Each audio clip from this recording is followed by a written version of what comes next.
Welcome to the DoubleACS Daily News. The City of Attleboro will hold a preliminary election for the position of mayor on Tuesday. There are currently 3 candidates.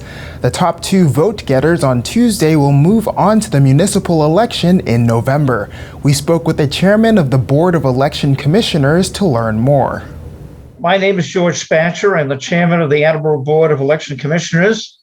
Next Tuesday, the 21st, we have a municipal preliminary election. The only contest on that ballot is for mayor.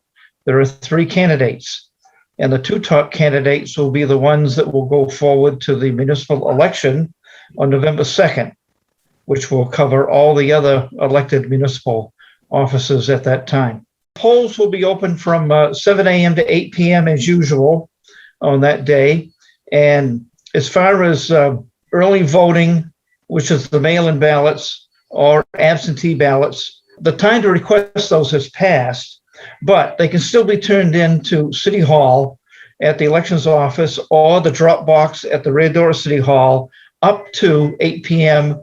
on election day. We're going to have the individual polling places. The only change from last year, 2020, is that we have moved Ward 5 back to La Salette Shrine, so we will not be utilizing Thatcher School. So Ward 1 will be at Coelho School. Ward 2 is at Murray Church.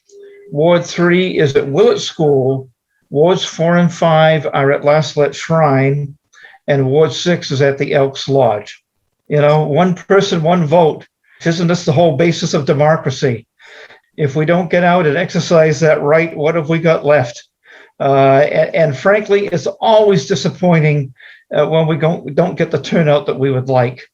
And unfortunately, these municipal elections are notorious for low turnouts, unless there's something really controversial on the ballot. Look at Boston the other day. If I heard correctly, I think they only got 25% turnout, if I heard it correctly. And look at the contest they had for mayor, and they had a tremendous number of people running for city council because there's going to be like 5 open seats.